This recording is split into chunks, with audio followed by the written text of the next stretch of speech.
Welcome back, friends, for another episode of the Songs That Changed My Life.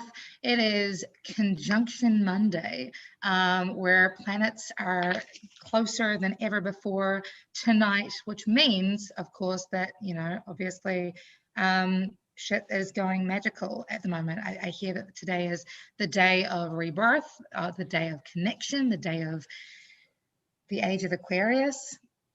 Earworm. Um, and of course, who better to celebrate that, the coming of the new creative energy, the feminine energy, and just the magic of the universe than somebody who is magical, Queen Earth. How are you? I'm doing well. How are you? I'm great. It's such an honor to have you here in this space with me, for, I don't even know what episode this is, but who's counting? This is all about music and songs and the power of songwriting and how music can really serve to save you. Obviously, I wrote about that in my latest book, which is called My Songs, My Life, My Healing. But this is, tonight is a song. I want to talk about a song that you released earlier this year. But before we get to that, tell me who you are. Tell us who you are. Who is Queen Earth? How did you come up with that name?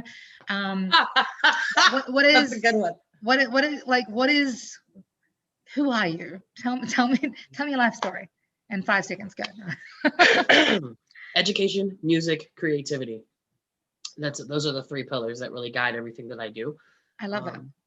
I love teaching, and 10 years ago, I was working on a college campus in Baltimore, teaching. I'm not even teaching. There's faculty that teach textbooks, and then there's like student affairs, higher ed administration. We're the life skills, events, discipline, culture people, right? So I was working, wearing many, many hats, doing Women's History Month, Black History Month, Native American, Gay Parole, all this programming on campus, and really helping to push people that I had met in the Baltimore scene up onto stages. And I was doing it a little bit myself, but really just, I think, a conduit for creativity and creatives. And then my contract was going to end. It was my third year. And I'm like, I don't really like this as much as I used to. The kind of things had changed, or maybe I outgrew, or I knew I was going to outgrow, and outgrowing this position. And I had this crazy dream on Friday night before Pride Saturday, whatever summer that was, 2010. And I had this dream that there was a tidal wave coming, almost like that great wave and that big piece of like Japanese art where the woman's like standing there and this like huge waves coming and she's just kind of like chilling. Like that's how powerful it was to me. I had this stack of paper of stuff that I was going to do that night. And I went to go pick up my homie at the airport. He just came home from South Africa. Went to go pick him up. I came back and my cat had took that whole pile and was like, shh. And I was like, oh, shoot. I was supposed to start this teaching program that week. My contract was ending. I did the safe thing. I was going to be a teacher and I was going to train all summer. And I decided that day, I was like, I'm not going to do it. I want to make music. And I kind of never looked back. So June 22nd is Queen Earth Day, because that was the day that I walked away from, and it just happens to be like Pride Saturday. It all lines up very nice every summer. But it just happened to be like this day where I decided to walk in my art. And it's been so many ups and downs since then. Even like before the call, I was saying I've lived in London, I've lived in California, but I've literally made it my purpose to create. And so here I am 10 years later. And what does it mean? I think that's very interesting on tonight, because I feel like I've come full circle. Like I'm not working for somebody else and making events. Now I make events, but we're in a pandemic. So I do events online, but it's not events and entertainment. We do, right? I say we, because I have a collective of people that I work with. We do racial equity training, because somehow songs became more about the stories behind them and less about the music. And that's how we, turn it into something that's healing. So I love art and I love creativity. Like even now, like I bought a sketch pad. It's like 600 pages. I haven't drawn in 5 years, but I'm like, you know what? I got 3 weeks before I got another meeting. I'm going to start drawing again and just figure it out. So that's cool. That's really cool. It's amazing because, you're right. There's so many hats that we all wear. I recognize that we're actually both wearing hats literally right now. But there's so many hats that we wear as creatives, and besides, all of the hats that we wear as indie musicians and, indie Yes. marketers and indie publicists and all of that shit. Hmm. Um, Writers, there's also, everything. Like, that's why the term artivist is so important, I think, is that recognizing that it's not just about making music, it's about making music that matters and music that makes right, a difference. right. And of course you have been typecasted as the token person to speak on women's issues, and the token person to speak on LGBTQIA plus issues, and the token person to speak on Black issues, because that's who we are, right? Right, right. So so how have you like managed to carry that torch, especially through a year such as 2020, when I bring all those things up because Yeah. 2020 has really been the year, I think,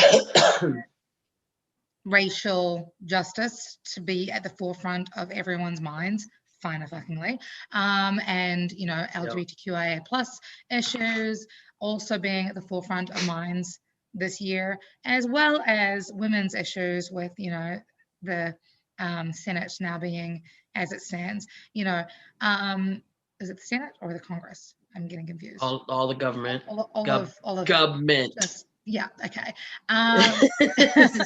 So how is that affecting your creative process this year, and how is it as you've been writing and releasing such incredible music?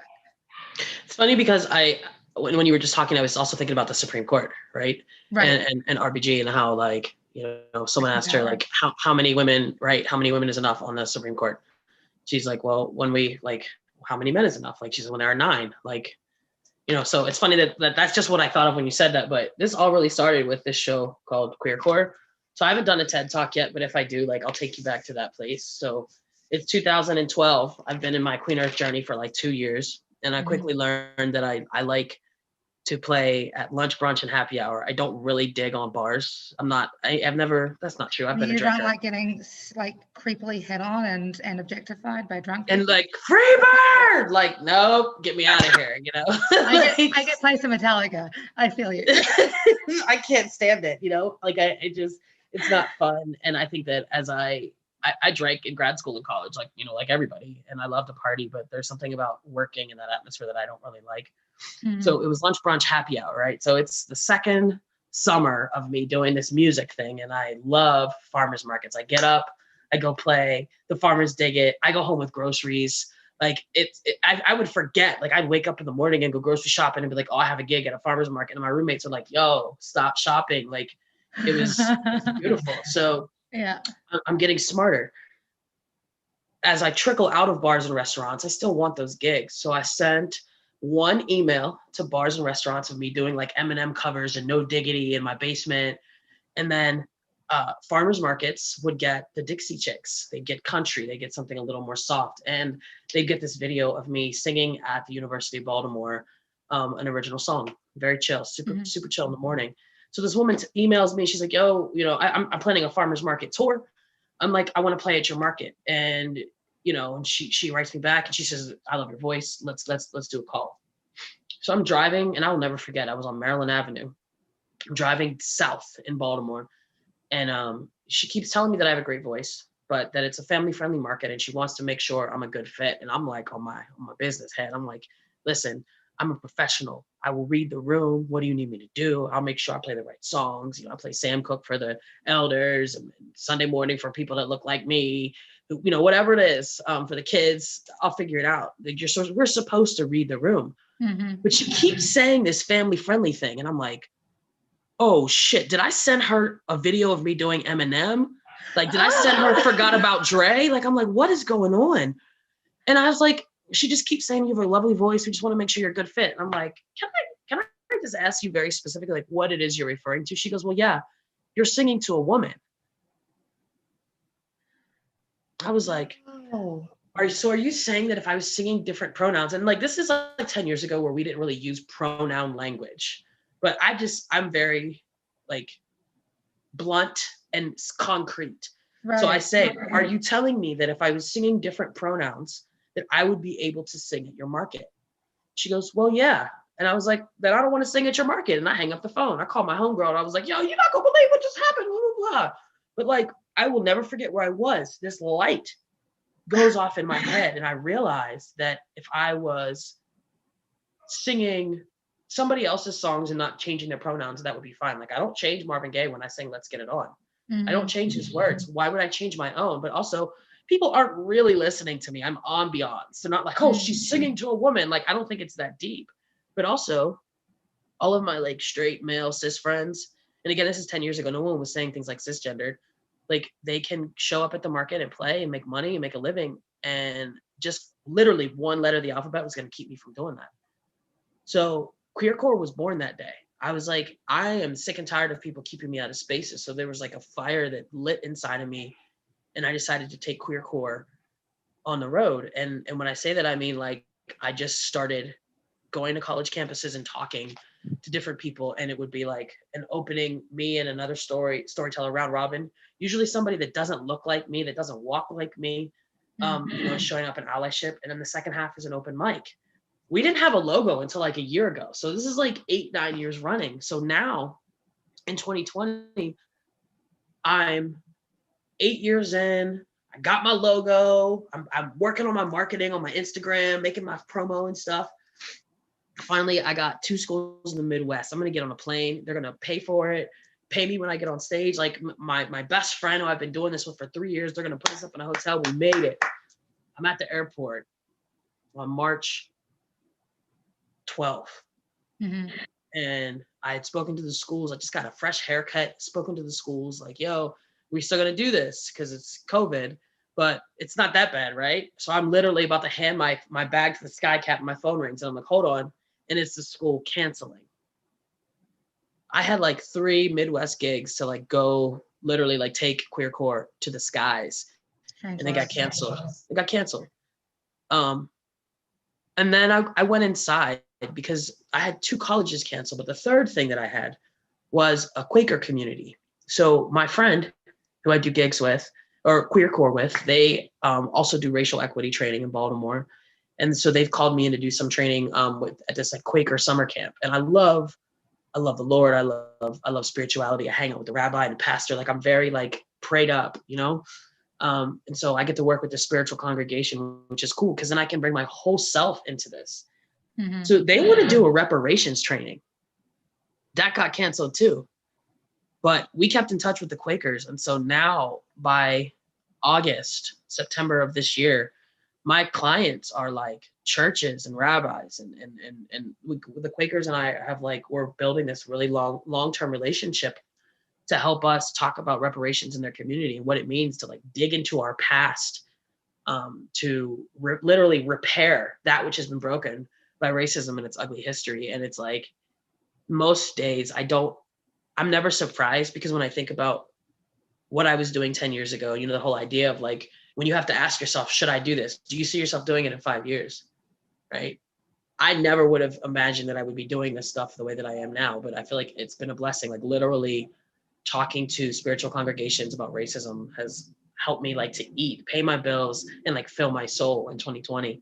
So, you know, queercore is not just about music. It's about finding that thing inside you that is a little bit unique, and or finding the people that are unique or different, that these principles and foundations weren't written for. Like, you know, when the Constitution was written, nobody like me was being thought of as a full human. No part of me was thought of as fully human. And so what does it mean to be different, and dig into that. So queercore has evolved into something else. And it's been, I'm having a blast. I'm loving it. I love all of that. I love all of that. Thank you. That sort of that bridges really nicely into your song. I want to, you know, this song and I know that we changed the song we're going to talk about very last minute. But this is a song that you wrote called "Dear Love." If I understand it correctly, that's, you know, you wrote this for your wife while you're in quarantine, or just entering into quarantine. Your wife is a nurse, and so you had like 3 months on everybody to prepare. Her sister was in Seattle. We're watching it like, yo, this is bad. It's coming our way. Like, we just knew. For real. Yeah. So what was the motivation behind Dear Love while you were in that sort of headspace? Yeah, like, you know, the pandemic is here, and I'm an artist, so I'm gonna be like pivoting and be resilient. Like I started making garden boxes. I All started right. making beats. Like I didn't have anything to say. Like I was like literally rendered speechless. So I was just making instrumentals. Mm-hmm. I made like a beat every day for like, let's say February, March, April. Mm-hmm. I don't even know when I released Dear Love. I think it was March or April, I believe. But I remember I saw my wife like getting sad. Like the stress was taking its toll on her and on us. And I wanted to ask her to like hang out, but I could tell that she needed to like rest. And so I didn't realize how much that came out in the song until I listened to the way that I delivered it. Cause there's almost like a hesitation in the way that I'm singing and like asking like how you want to spend a day. You know, it's this idea of like knowing that somebody needs to heal, but still wanting to be with them. And I'm lucky that she's in the house with me, but think about, you know, friends that we want to see and we can't spend our time with them like we want to. So it was really about finding the things that we like to do that make us happy, and just genuinely enjoying each other in our happy place together during this crazy year. Like, And you didn't even know it was going to be this crazy. no. Oh my Real God. though, like, okay. Yeah. And the other cool thing, go ahead. No, after you. So the cool thing about Dear Love is that I released a volume of instrumentals that came out in like March, right? Mm-hmm. And then that was featured in a Baltimore magazine and like a Baltimore playlist. And like, I've been making music in the city for 10 years and I'm like, nobody cares, you know, I suck. I don't suck. People do care. Baltimore is an amazing city, right? There's a lot of stuff going on, but it felt really cool to finally have my music featured in the Baltimore magazine and Bandcamp showing big love, like supporting indie artists. So I used money from that first project to buy a bass. Okay.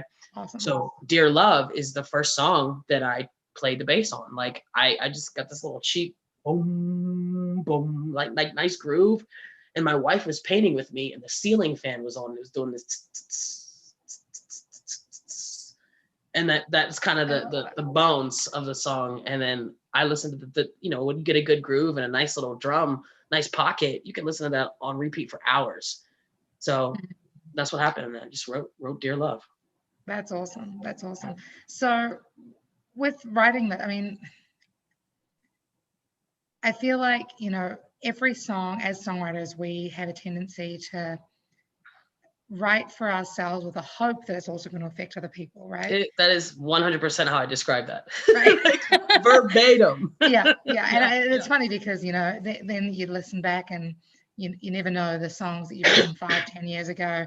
Somehow you still relate to them, or they at least take you back to that part of your life. But I'm wondering, you know, what was, as you were sort of working through all of the feelings and anxieties and, you know, disagreements with your wife or whatever, what was like, was there one singular breakthrough you had with Dear Love? I think there were two. Okay. One is I remember I was in the office listening to the groove for hours and I didn't have any words yet. And I literally like took the pen and page and wrote Dear Love. And she walked in and I was like startled because I was in this like vulnerable, like, I'm about to put this down. What are you doing? What? And it's like, and I have this like weird thing about love songs and how they're like bad luck, but I'm married. So I can't like, you know, write away. Like that doesn't apply in this context. But I remember being like, whoa. And then like, she could tell that she like disturbed me, but she like left the room and she went to bed that night. And then I sang it. You know, I laid down the leads. The breakthrough for me was I love R&B, but as like an acoustic artist, there's a line, and I really think the line between R&B and acoustic is literally like background vocalist. Like that's it. Like if you want to thicken up your BGVs, you can make it an R&B track. And I think that for whatever reason, I was really comfortable in the chair where I sit in my home in this powerful space that we created to just like go in on the harmonies and feel really good about wherever I place them. And then I guess this is a third and a bonus and a sad thing, but it was the last song that I recorded that my mom heard before she passed away. And she was so proud. My mom was a singer. She used to sing Aretha Franklin back in the day. And when Aretha was Aretha was Aretha. And so I sent it to her and I sent her the lyric video and she like commented on the harmonies and the lyrics. My mom was a linguist, and the way the words came up and how I chose to spell things at certain times or whatever. And it was really cool that she got to see what I feel like was a pivot for me musically, and that I didn't know I was going to drop an album in March of my, like, the way that I did. But since then, I'm like, you know, like, as a woman, it's really hard to just do something with your own hands and with our own hands. Like there's always going to be a step where like a man comes in, and it's fine. Men are awesome. But for me to create bass, keys, lyrics, words, engineering, production, placing every drum, like, it was the first of the whole project for this year. So Dear Love is just like, I'm really proud of it because it's a benchmark for me artistically. That's awesome. That's awesome. Yeah. I love that. I'm so sorry to hear about your mother. You know, it's been a hard year for a lot of people in that regard. But I'm so glad that she got to hear this, you know, hear this gorgeous piece. I'm going through the lyrics, and I'm thinking to myself, like, the way that you portray imagery is just so gorgeous. Windows open service, the neighbors think we pray. How'd you like to spend today? Like, that just kind of makes me giggly inside. So yeah, no, that's gorgeous. Have you had any other feedback from other people who've heard the song as well? Big Baltimore, like, so one of the things during the quarantine was I want to be safe. So I was willing to have one person at a time over to spit, play, sing over the instrumentals that I was writing. And, you know, people come over and I'll be like, all right, I'll play you like five beats and you tell me which one you like. So I had Easy Jackson over. Easy's like a big deal in Baltimore. This dude he's not just a rapper. And like you said, he's an artivist. He's an activist. He loves his city, and Baltimore pours from his throat. And I know Easy just from on the scene, and he's featured at my open mic. And I asked for this project, I was like, who makes my jaw hit the floor? And I called those people, and Easy came through. So I played him a bunch of the songs that would be on the upcoming project. And he was just like, he's like, wherever you are creatively, he's like, keep doing that. He's like, stay here. So like that was, it was like the perfect gas up that I needed to like know that I was headed down the right path. Cause it means a lot when like the artists that you respect, not just friends, but as like artists, you're like, wow. Like I have friends that like knuckleheads when they sit on my couch, but when they're on stage, I'm like, yeah, like Easy's one of those people. I'm like, yo, you're amazing. Just amazing. So does he realize you call him a knucklehead?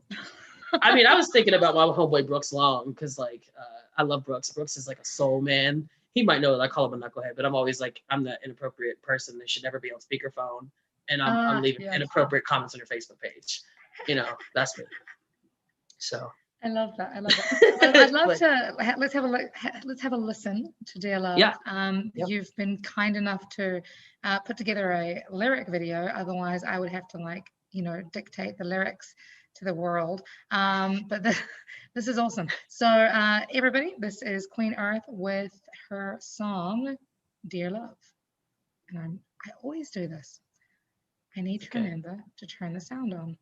Okay. It's okay, because I did the same thing with that little box in the corner. It's fine. Yeah, that's how they get you. We do what we can. Yep. Here we go. I also made this video too. Made the lyric. Okay, go ahead. You hear the ceiling fans? I hear it. Dear love, how'd you like to spend a day? Wipe my schedule clean, my meetings got erased. Dear love, order up some food, no dishes in the sink. How'd you like to spend a day? Windows open, service, the neighbors think we pray. How'd you like to spend today? How'd you like to spend today? How'd you like to spend? How'd you like to spend today?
I've ever felt this way.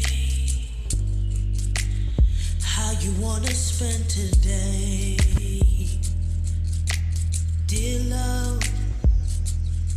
If you answer nothing, that's okay, 'cause I just wanna spend today with you. I just wanna spend today with you. I just wanna spend today. I just wanna spend today. I just wanna, dear love, dear love,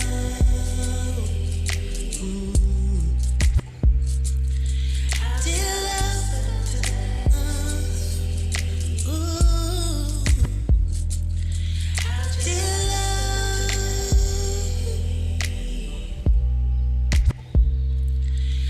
dear love,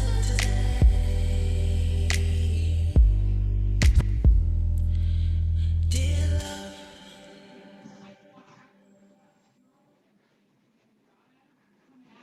My heart. My heart. That video is gorgeous. The song is gorgeous. It's very Thank you. different to the one we're going to cover. So I'm channeling your mother right now. She's very proud. Thank you. Thank you. It's so nice to be in her house and like listen to the new music or any of it because, you know, I feel like she's still here and I get to share it with her. And that's pretty cool. For sure. To travel down here for the holidays and like play it in the house. It's just, it feels different. So thank you. Yeah, no, that's gorgeous. A couple of things before we wrap up. I'm really